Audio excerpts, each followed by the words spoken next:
Chers auditeurs, je vous souhaite la bienvenue à votre rendez-vous musical Appassionato sur Radio Judaïka 90.2 FM que vous pouvez également suivre en streaming sur notre site radiojudaïka.be.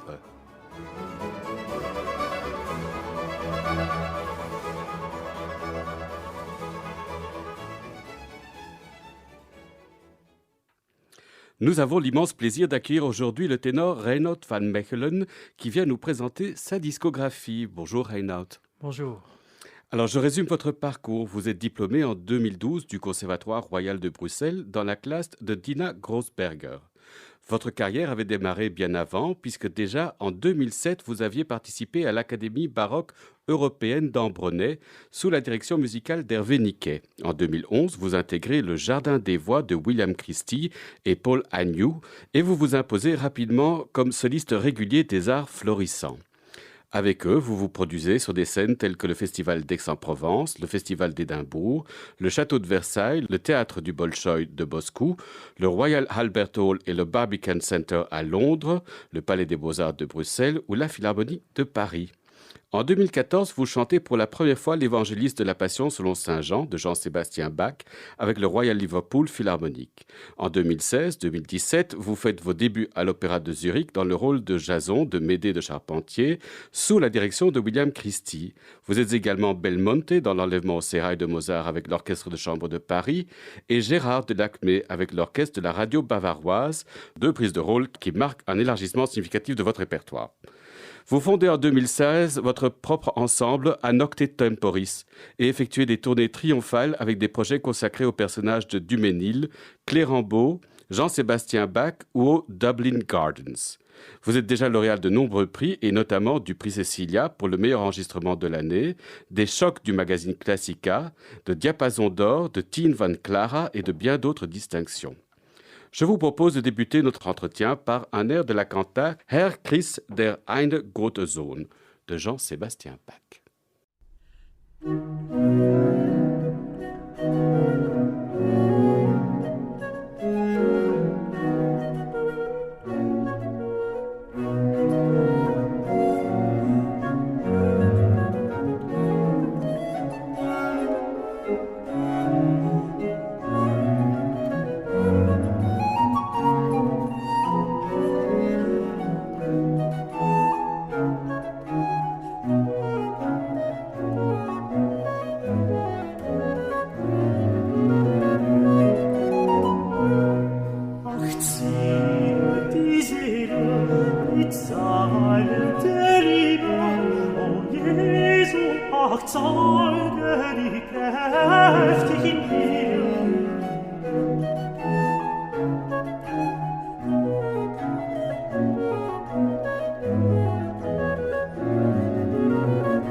Zeige die Kräfte in mir, ach, ziehe die Seele mit Säulen der Liebe, o Jesu, ach, zeige mich Kräfte.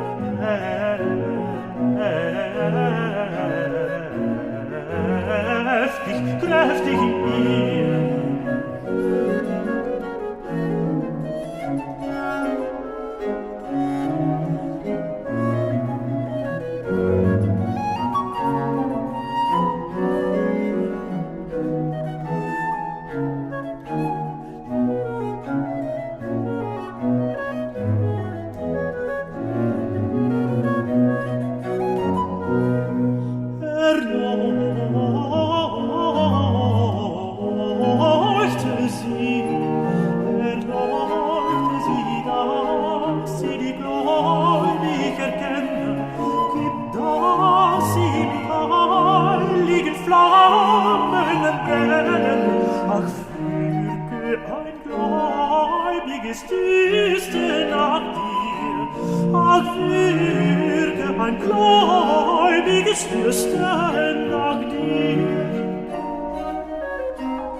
Kräftig in mir.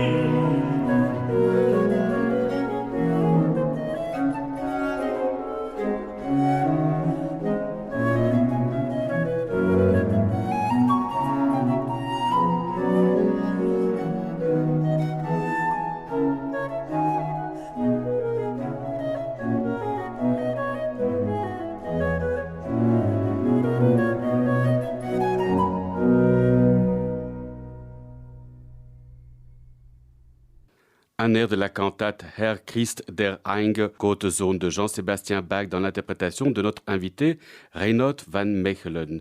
Dis-nous, Reinoud, comment avez-vous découvert votre voix? Je pense que c'est ma mère, en fait, dans le sens que je viens d'une famille assez musicale, surtout les oncles étant du côté de mon père. Et du coup, on faisait de la musique, on chantait ensemble, et c'est ma mère qui, relativement vite, avait dit, il faudrait que tu cherches un chœur pour aller chanter comme enfant. Ce que j'ai fait relativement tôt, je pense que j'avais 10 ans quand je suis allé au chœur, à Kesselo, à Louvain, d'où je viens, et j'ai chanté tout le temps. J'ai plus arrêté parce que donc j'avais toutes les semaines le chœur. Après, j'ai fait même plusieurs chœurs. Et j'ai cette étrangeté dans ma vie, ce qui est assez génial, c'est que je suis passé de choriste amateur vers soliste professionnel presque sans jamais m'arrêter, en fait. Donc, c'est super parce que la musique a toujours eu sa place et sous différentes formes et c'est génial. Et vos parents étaient musiciens eux-mêmes? Non, c'est mon père, il est musicien amateur, mais c'est surtout son frère, donc mon oncle, et ma tante, c'est la sœur de mon père, qui sont tous les deux musiciens professionnels. Donc c'était jamais très loin.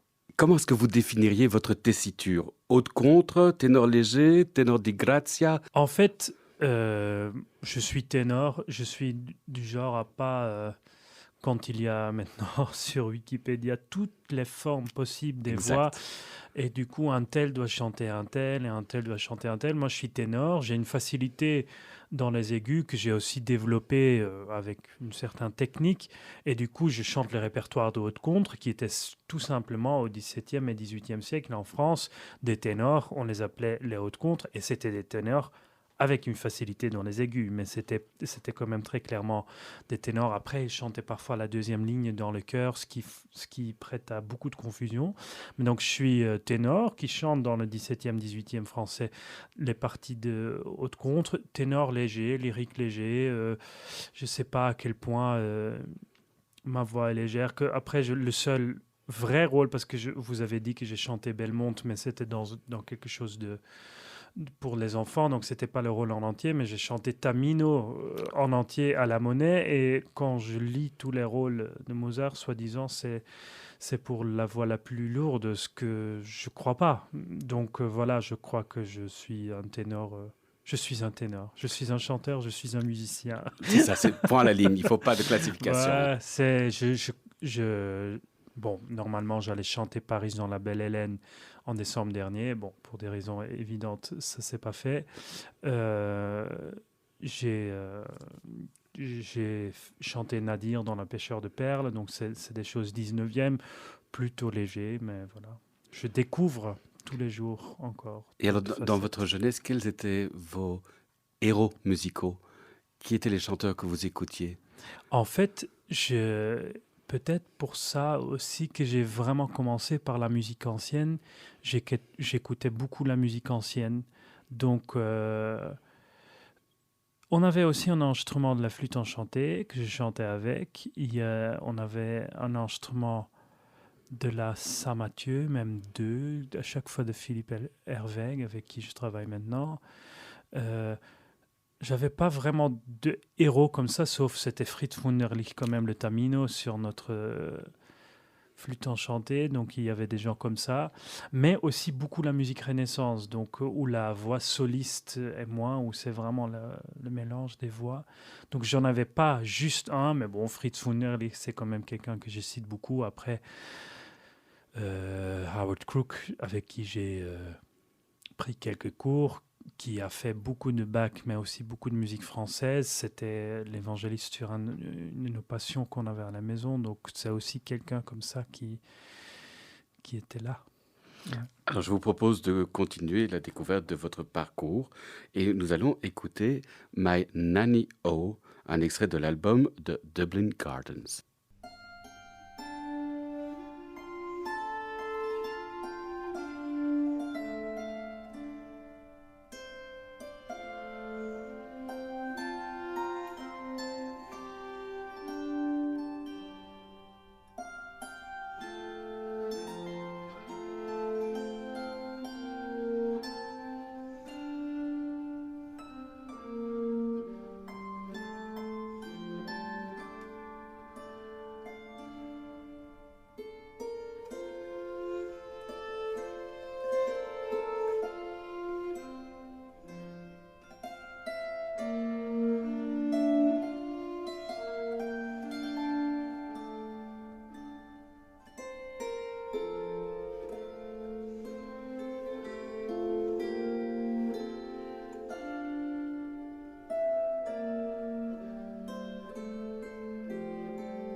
caress mine on thee, she brings more fair than gay cherub, than lead on it or down on hill, when I to pain the queen of love, none else should fit but Nonio.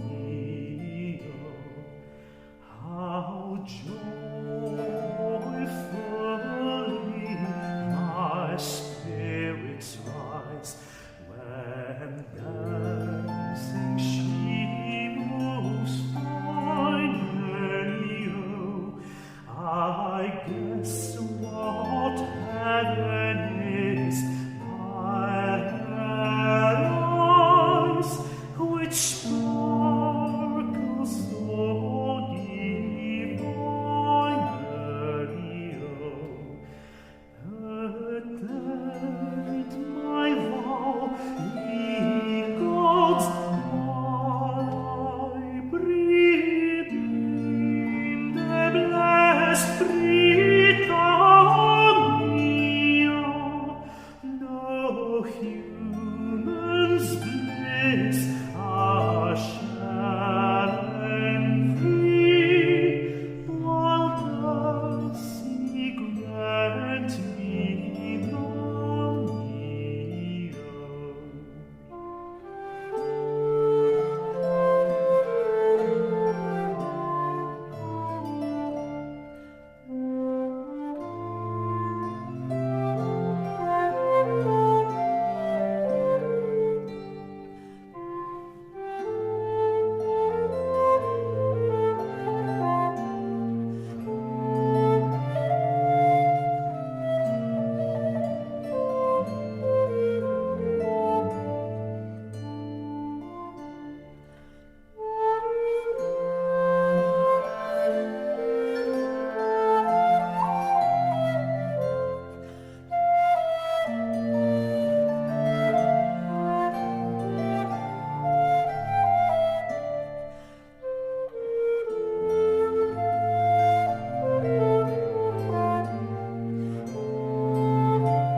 My bonny, bonny Nonio, my lovely, charming Nonio,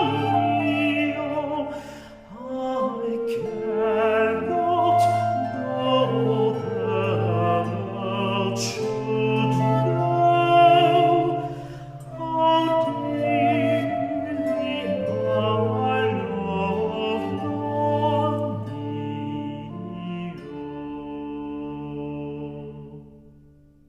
My Nanny O, un extrait de l'album de Dublin Gardens, un album paru chez Alpha avec notre invité Reinout van Mechelen. Reinout, en quoi consiste cet album Dublin Gardens? En fait, cet album, c'est la première fois que j'ai partagé la direction. Bon, après, on n'est que 5 personnes, donc c'est pas comme si quelqu'un est en train de diriger des gens avec sa main, mais c'est quand même vraiment le projet de ma femme, Anna Besson, la flûtiste de l'ensemble, qui est passionnée de musique irlandaise depuis qu'elle a 11 ans, voire moins, je crois. Musique irlandaise traditionnelle, donc la musique folklorique. Et ce qui l'intéressait beaucoup depuis très longtemps, c'est la musique historique irlandaise.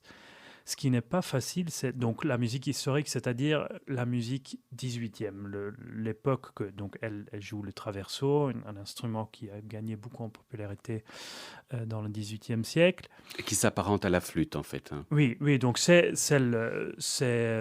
comme la flûte traversière, mais en bois, sans clé et tout ça. Donc c'est cet instrument-là. Et donc, comment aurait été cette musique irlandaise euh, au XVIIIe siècle. Ce qui est difficile, c'est que bien évidemment, de musique folklorique, c'est une vraie tradition orale, donc on n'a pas toujours toutes les sources. Mais elle a quand même trouvé beaucoup de sources au point que cette musique folklorique commence à se mélanger avec quelque chose de plus bourgeois. Quand les gens vont plus les jouer aussi dans les salons, parce qu'à l'époque, bon, on n'achetait pas de disques, on allait acheter une partition pour pouvoir la jouer à la maison. Et donc, vraiment, à ce moment, la musique folklorique qui se bourgeoisise un peu, c'est à ce point qu'on a fait, c'est surtout elle qui a créé ce programme de Dublin Gardeners. Par exemple, la musique folklorique, en général, il n'y a pas de basse, c'est-à-dire on joue la mélodie.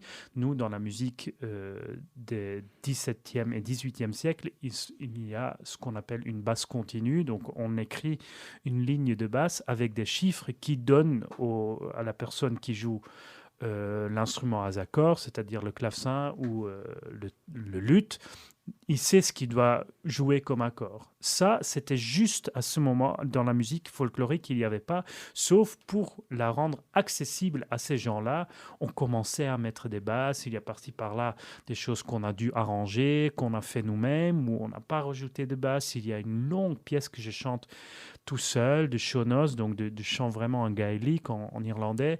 Donc c'est vraiment une recherche comme ça, une espèce de soirée imaginaire dans le château de Dublin et les jardins de Dublin Gardens, c'est les jardins autour de ce château à Dublin, et c'est vraiment cet imaginaire qui a fait ça, où il y a vraiment ces deux mondes qui vont ensemble. On a constitué un programme de ça.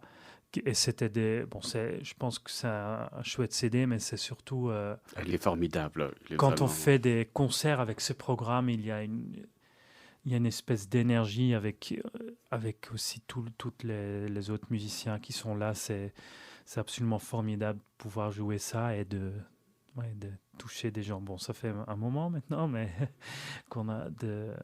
Voilà, c'est un chouette programme pour ça. Alors, je vous propose maintenant de passer à autre chose. Voici un extrait donc d'un autre album, Doux repos de l'indifférence de Louis-Nicolas Clérambault. Reinhold van Mechelen est accompagné de son ensemble A Nocte Temporis.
doux repos de l'indifférence de Louis-Nicolas Clérambault, notre invité, Reinoud van Mechelen, était accompagné de son ensemble à Nocte Temporis.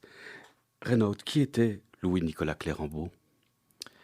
C'est un compositeur début 18e en France. Apparemment, j'ai lu sa biographie. Je pense qu'il se trouve que sa mère était même une flamande, ce qui est quand même assez drôle Oui. pour moi, vu que je suis flamand aussi. Mais c'est quelqu'un qu'on ne connaît pas beaucoup. Donc en France, bien évidemment, il y a le grand Lully qui a fait l'ombre sur tous ses contemporains, les gens après lui. Il y a Charpentier qui est un peu connu. Et après, beaucoup plus tard, il y a Rameau. Et entre ces deux-là, déjà, les compositeurs sont pas très connus. Et surtout, Nicolas Clérambault. Parce que, en fait, Louis-Nicolas, apparemment, c'est plutôt Nicolas Clérambault, selon les récentes recherches.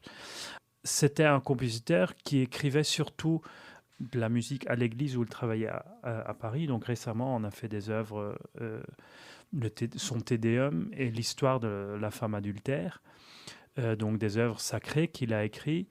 Il a écrit beaucoup pour la chambre parce qu'il a été à la chambre du roi. Il a composé donc beaucoup de cantates de musique de chambre, mais il a seulement écrit une pastorale, donc une espèce d'opéra qui n'est pas très connu. Donc, vu qu'il n'a pas été très actif à l'opéra, il n'est pas très connu. Sauf que sa musique, pour moi, est assez clé entre Lully et Rameau, comme on sent déjà la richesse harmonique qui devient de plus en plus grande et toutes les couleurs qu'il essaye quand même dans les cantates. Il y a finalement très peu d'instruments où il met quand même beaucoup de couleurs. Et donc, pour moi, quand je savais je veux faire quelque chose avec des cantates françaises, c'était assez évident de commencer avec des cantates de lui, vu qu'il est quand même vraiment très fort et il met aussi très en valeur dans certains cantates comme Pyramide Tisbe, la voix de haute contre, donc la voix des ténors aigus. Et donc, rien que cet air doux repos de l'indifférence, c'est tellement fort comme musique que c'est quand on lit des pièces, bien évidemment, quand on enregistre un programme de 70 minutes, il n'y a jamais 70 minutes qui ont la même qualité, mais c'est avec ce type d'air qu'on dit il faut qu'on enregistre cette cantate. C'est comme ça qu'on choisit. Vous enregistrez Lully, Clérambault, Desmarets, Charpentier. Qu'est-ce qui vous séduit dans ce répertoire français et cette période? C'est sans doute parce que ma voix m'a poussé d'aller vers cette musique-là. Et aussi, mais même avant que j'avais découvert cette voix de haute contre à la française, je me rappelle j'étais allé voir Le Roi Danse au cinéma et ça m'avait beaucoup impressionné. Il y a dans cette musique française parfois une simplicité que certains gens, du coup, ils aiment pas trop la musique parce que c'est trop simple ou quelque chose. Moi, j'aime beaucoup les couleurs qu'il y a dedans et aussi c'est une musique qui est très proche du texte. Ce que j'aime beaucoup, c'est beaucoup moins une musique qui est de la voix pour de la voix, comme il y a beaucoup dans la musique baroque, ce qui est agréable aussi, mais cette proximité du texte et de la poésie, ça me plaît beaucoup dans cette musique française.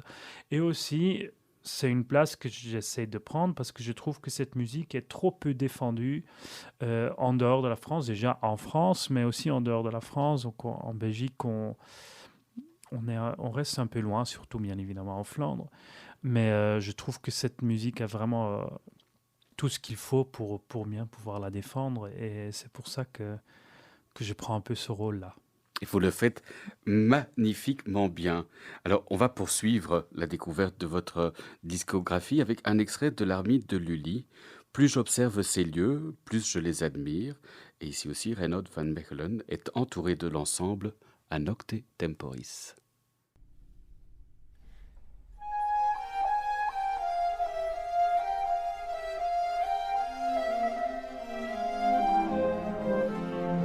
Thank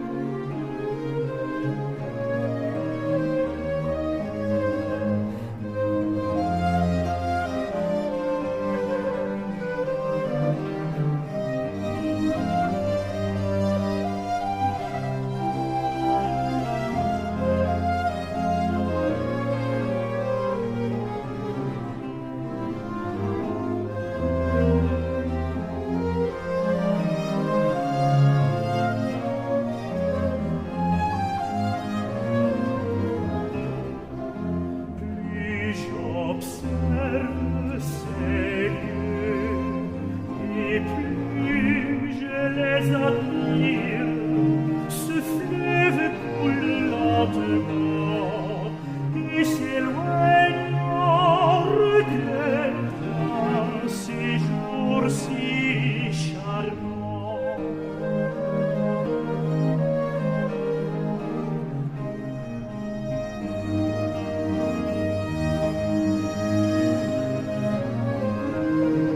Les plus aimables fleurs et le plus doux zéphyr parfument l'air qu'on y respire.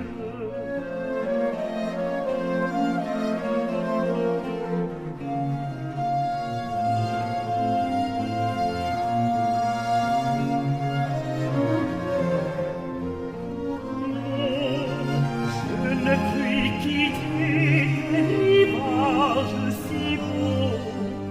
Un son harmonieux se mêle au cri des eaux. Un son harmonieux se mêle au bruit des eaux.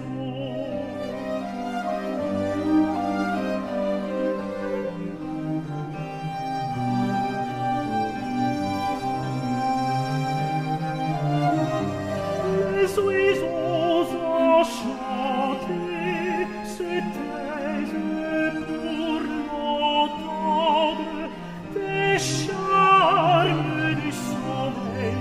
J'ai peine à me défendre ce gazon, cet ombrage frais, tout m'invite au repos. Sous ce feuillage épais.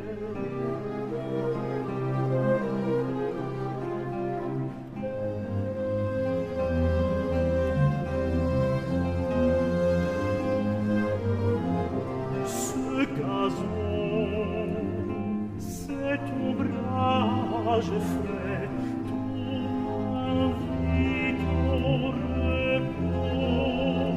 Sous ce feuillage épais.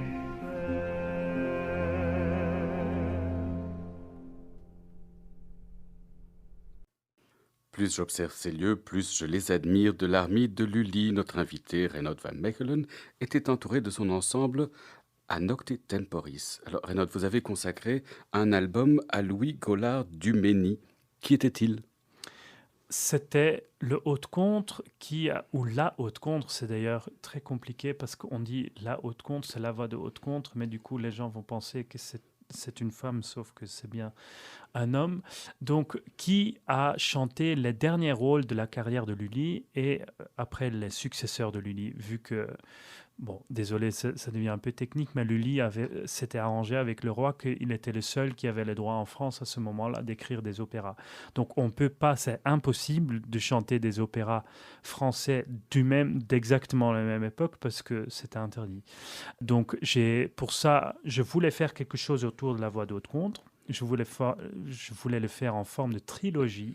Donc, on a déjà enregistré le deuxième volet, mais qui va sortir qu'en fin de cette année. Il y aura donc deuxième volet qui sera plutôt époque Rameau et troisième volet, l'époque que Gluck était à Paris. Et c'est plutôt un des derniers hautes-contre. Mais donc, le premier que j'ai choisi, c'était ce Dumény, parce que quand j'ai regardé les gens qui ont chanté du Lully, si je voulais chanter autre chose que Lully, il fallait bien que je choisisse celui-là, parce qu'il a aussi continué sa carrière après la mort de Lully. Et donc, c'était haute-contre. On ne peut pas dire qu'il était un brillant musicien, parce qu'il ne savait pas lire les notes.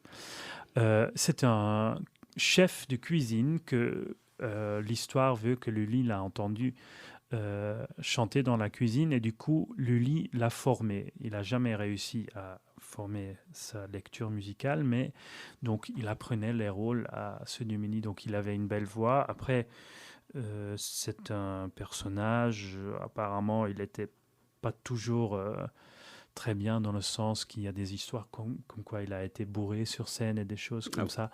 Donc haut en couleur, mais qui a chanté beaucoup de ses rôles très importants comme Renaud dans Armide ou Amadis, ou encore Jason dans Médée. C'était aussi lui qui a créé ce rôle, donc qui a chanté cette musique pour la première fois. Dumény était haute-contre. Est-ce que les hautes-contres utilisent la voix de fausset comme les contre-ténors? En fait, le contre-ténor utilise exactement comme vous dites la voix de fausset, donc un homme qui veut imiter une femme pour parler va utiliser sa voix de fausset. C'est ce qu'utilisent aujourd'hui les contre-ténors. Mais en fait, la voix de contre-ténor, historiquement, a eu très peu de place parce qu'il y avait les castrats. Donc en Italie, il y avait les castrats qui chantaient les grands rôles, qui sont après allés en Angleterre. Il y en avait un peu en Allemagne. Mais en France, les castrats, c'était bien pour le cirque, mais ils n'aimaient pas trop dans la musique. Il y a quelques exceptions, mais c'était plutôt donc les voix masculines, les voix de poitrine qu'on faisait chanter dans les aigus. Est-ce que ça veut dire qu'il n'y avait jamais aucune note chantée en voix de fausset? Peut-être pas. Mais aussi quand je lis l'écriture de la musique, aussi dans Rameau, quand ça va plus tardif, ils écrivent un peu plus aigu. C'est quand même souvent sous-entendu que ça doit être fort et costaud, donc plutôt en voix de poitrine, donc la voix masculine. Donc la voix de ténor moderne comme on l'entend à l'heure actuelle. Disons ça, oui.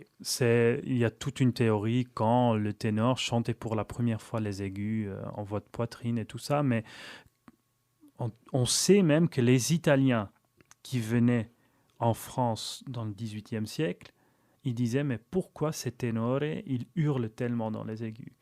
Et plutôt en Italie, maintenant, quand on pense à la musique italienne, on pense à des voix plus larges. En fait, c'était plutôt en Italie qu'on allait aller vers les aigus en voix de fausset ou en espèce de voix très allégée, comme ça. Donc, on croit parfois des choses qui ne sont pas tout à fait exactes. Donc, c'était quand même des voix vraiment de ténor. Mais bon, après, il y a par exemple sur les disques un air de sommeil. Je le chante en voix de poitrine, mais on ne va pas le hurler non plus. Ce n'est pas le concept d'un sommeil. Donc, voilà. Donc on essaye de répondre un peu à ce que la musique nous demande. Alors, on va poursuivre avec justement « Ah que le sommeil est charmant », tiré de la tragédie musicale Circé d'Henri de Marais.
bêtes alarmes que font naître les amours dans le cœur d'un amant. L'amour veille toujours au milieu du repos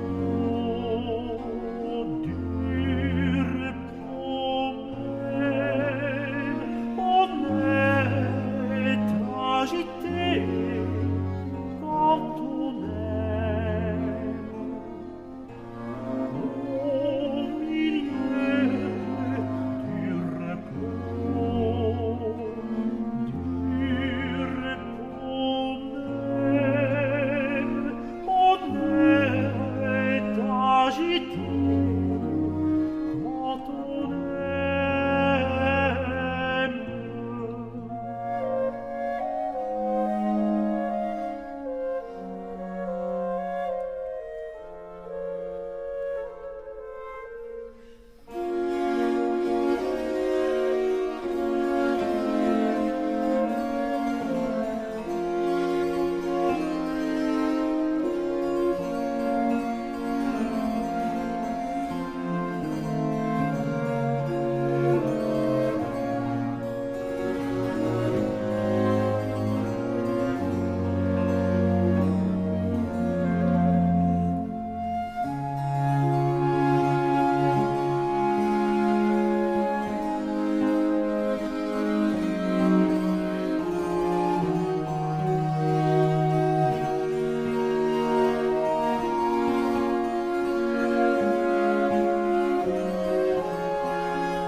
Vous êtes sur Radio Judaïka et vous écoutez Appassionato, votre rendez-vous musical.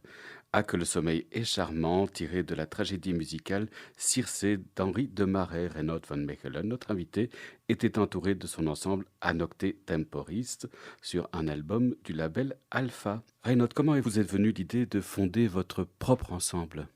C'était une espèce de besoin de changer de temps en temps un peu de rôle, c'est-à-dire j'adore travailler avec les autres, avec d'autres chefs. J'ai eu la chance les derniers mois de travailler encore parce que je faisais partie des productions qu'on a filmées, donc qui sont maintenues avec d'autres gens, mais aussi avec mon propre ensemble. On a fait certaines choses et de temps en temps, je voulais pouvoir choisir avec qui je travaillais, quelle musique et comment maîtriser en quelque sorte le projet. Donc c'est pour ça, et aussi je l'ai fait ensemble avec Anna Besson, donc mon épouse, pour pouvoir faire des projets musicaux ensemble. Donc c'est quelque chose qui vient pour moi vraiment compléter un peu qui je suis en tant que musicien. J'avais absolument pas besoin de plus de travail parce que j'ai toujours eu la chance d'avoir beaucoup de travail, bon, sauf donc en 2020, mais c'était pour compléter ce besoin. Et finalement, c'est pas évident parce que surtout, on cherche plus de problèmes parce qu'il faut trouver les sous, il faut trouver les concerts, il faut trouver les bons gens, il faut organiser l'agenda. Mais de pouvoir mener un groupe, ça me plaît énormément et de pouvoir inspirer des gens autour de moi parce que là, quand on entend l'orchestre, il y a des moments même que je dirige euh, et j'aime beaucoup prendre ce rôle aussi.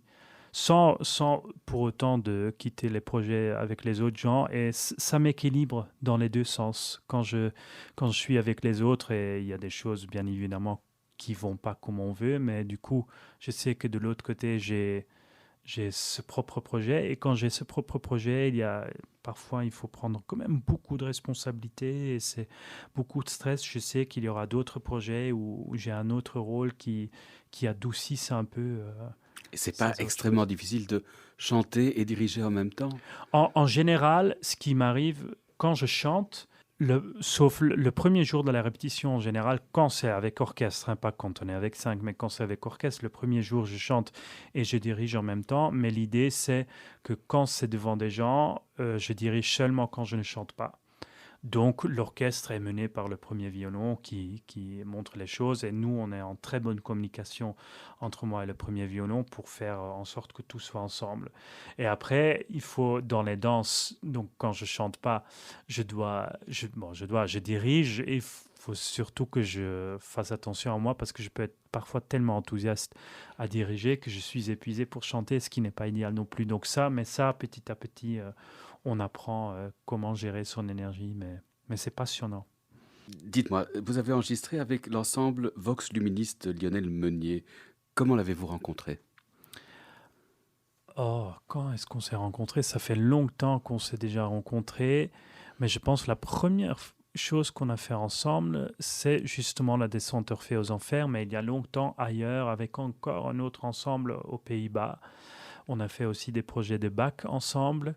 J'ai chanté du Rameau avec lui. Et donc, c'est aux Pays-Bas finalement, mais c'est lui qui me connaissait déjà et on s'est déjà rencontrés quand j'ai fait un projet à La Haye. Il y a très longtemps où il n'avait pas participé, mais on s'était vus. Donc voilà, il savait qui j'étais, moi je savais qui il était, et on s'est rencontrés petit à petit et finalement, ce projet Orphée a eu plusieurs options dans le passé, comment on allait le faire, mais finalement on l'a fait ensemble, avec les deux ensembles réunis et voilà, comme ça on a fait ce projet. Eh bien, je propose justement d'en écouter un extrait, donc un extrait de la descente d'Orphée aux Enfers de Charpentier, où l'ensemble Vox Luminis de Lionel Meunier rejoint l'ensemble Anocte Temporis de notre invité Renaud van Mechelen. Voici Vous partez donc Orphée. Thank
Un extrait de la descente d'Orphée de Charpentier avec l'ensemble Vox Luminis de Lionel Meunier et l'ensemble Anocte Temporis de notre invité Reinhold van Mechelen. Reinhold, vous abordez aujourd'hui des rôles comme Tamino de la flûte enchantée ou Gérald de Lacmé. Quelles sont les différences techniques pour passer du répertoire baroque français à Mozart ou Delibes? Est-ce que c'est très différent? C'est une très bonne question et c'est difficile d'en répondre pour les auditeurs dans le sens que c'est très technique, mais il y a des gens, il y a certains chefs d'orchestre, mais qui ne sont pas chanteurs, qui disent qu'on chante cette musique pas avec la même technique. Moi, en tant que chanteur, la technique vocale me passionne beaucoup et moi je suis absolument convaincu qu'on la chante avec la même technique.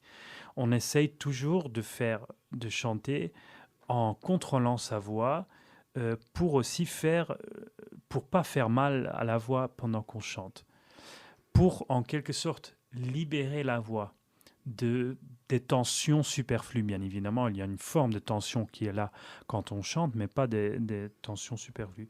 Qu'est-ce qui change, pardon, c'est euh, on laisse vibrer la voix. Il y a un vibrato qui arrive dans la voix. Dans la musique baroque, pour moi, il est très important qu'on sait le gérer bien, c'est-à-dire qu'on sait là je veux vibrer et là sur cette note je ne veux pas vibrer. Ça devient très technique, mais il y a dans la musique des notes qui frottent avec des notes, des tensions musicales, ce qui sont très intéressants. Et quand on met trop de vibrato dessus, ou même quand on met un vibrato dessus, on entend moins ce frottement. Donc, dans la musique baroque, j'essaye vraiment de bien maîtriser ces vibratos. Finalement, dans la musique romantique, je maîtrise aussi, mais je vais en mettre plus. Je vais laisser plus libre la voix de vibrer comme on veut. On doit aussi, mais ça c'est même pas seulement entre la musique baroque et la musique 19e. J'ai enregistré il n'y a pas très longtemps un album de mélodie 19e, mais c'était un enregistrement. Donc au niveau de volume, on ne doit pas créer beaucoup de volume parce que c'est un enregistrement. Par contre, quand on chante Tamino ou Nadir dans une salle, il faut aussi faire en sorte que la voix projette vraiment très bien et qu'elle passe par-dessus de l'orchestre. Donc on va faire un effort pour ça, mais même parfois quand on chante du rameau, donc encore de la musique baroque, c'est déjà pas mal costaud, ou même du Lully avec un orchestre dans la salle. Donc il y a beaucoup de paramètres qui changent quand je fais chanter une cantate française avec un octet, avec 4 musiciens autour de moi dans une petite église. Ça peut paraître beaucoup ou très inapproprié de la chanter comme si je venais de chanter Nadir sur une scène. Donc il y a beaucoup de paramètres à maîtriser, mais donc pour moi c'est la même technique, mais une même espèce de technique physique pour servir la musique, comment elle est le mieux servie. Parce que disons que je fais partie des gens, avec la musique baroque, on joue ce qu'on dit historiquement informé, on joue sur des instruments d'époque ou sur des copies des instruments d'époque, donc on s'inspire de ça. Et même quand je chante d'autres musiques, j'essaie toujours de m'imaginer comment cette musique a sonné à l'époque qu'elle a été écrite, comment le compositeur l'avait en tête. J'essaie vraiment de me servir de ça, et même parfois on est étonné quand on va chercher, même pour la musique romantique, c'est pas toujours ce qu'on attend. Donc voilà, j'essaye de mettre ma technique en quelque sorte au service de ça. Et est-ce que chanter fort est plus dangereux pour la voix que quelque chose de plus instrumental, de plus... Ou c'est plutôt une question de diapason? Oui, on peut aussi, en chantant doux, mais par exemple très aigu, on peut faire très mal à la voix. C'est ça.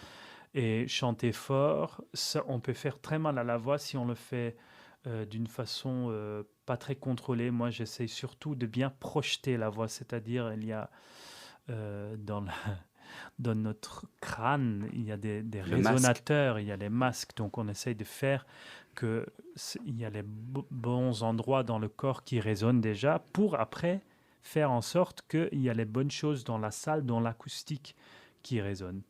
Alors, est-ce que vous estimez que... Dans quelle direction votre voix évolue? Elle évolue, oui, et pour le moment encore, l'évolution me va, c'est-à-dire elle prend en ampleur, de force, mais en même temps, je veux pas. Donc c'est pour ça une des premières questions, c'était comment définir?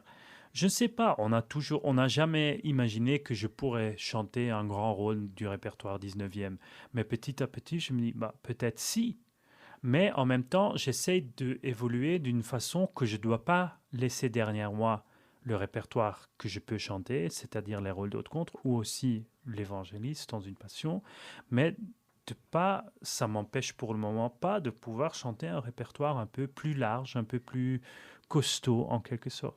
Et j'essaie vraiment de suivre l'évolution physique, mais en même temps de garder une forme d'agilité et de souplesse dans la voix pour pas que ça devienne costaud, mais d'une façon euh, à- un bunker en béton est aussi costaud, mais j'ai pas envie que ma voix ressemble à ça. Je Donc comprends. voilà, Quelle partition vous aimeriez aborder dans un futur proche? Ah, il y a beaucoup de choses. Il y a pour les projets avec un octet temporis, pour le moment, on va rester plutôt dans les répertoires 17 et 18e. Il y a des opéras inconnus que je lis qui se trouvent en ligne. Ça peut être des noms complètement inconnus que je ne vais pas trop dire à la radio parce qu'il faut que ça reste mon idée.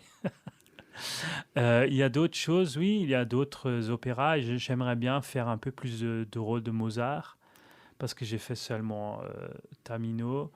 Il y a Et Belmonte, même. et C'était pour les Belmonte, enfants, oui, mais oui, c'est oui. magnifique Voilà, comme et rôle. oui, oui, mais par exemple, faire Belmonte en entier, en allemand, ça j'aimerais beaucoup faire.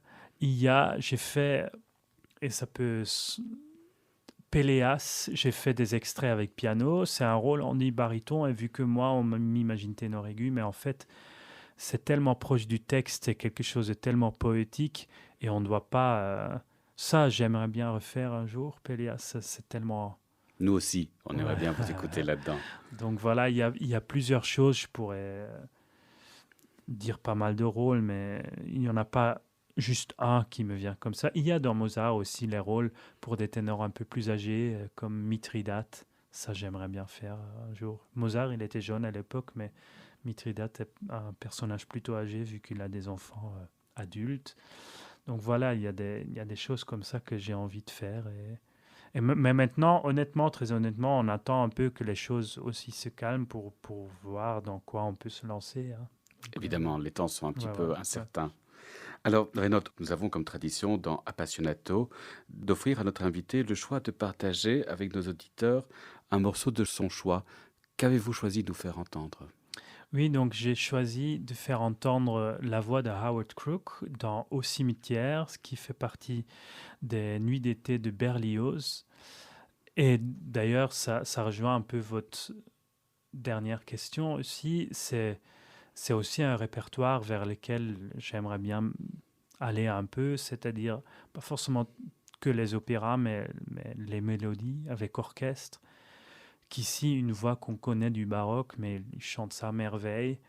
Et donc parfois, par exemple, j'aimerais bien faire les nuits d'été. Parfois, on oublie que c'est aussi pour un ténor. La tradition veut que c'est plutôt de mezzo-soprano ou des barytons, mais il se trouve que Berlioz a écrit chaque chanson pour une autre voix, et après il y a des versions transposées pour qu'on puisse tout faire. Donc ça, c'est un répertoire qui me plaît beaucoup, et ça me donnait d'occasion de le faire entendre, en plus avec ce brillant ténor Howard Crook. Alors, nous l'écoutons maintenant.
C'était donc au cimetière une mélodie tirée du cycle Les Nuits d'été d'Hector Berlioz dans l'interprétation d'Howard Crook. L'Orchestre de l'Opéra national de Lyon était placé sous la direction de John Elliott Gardiner.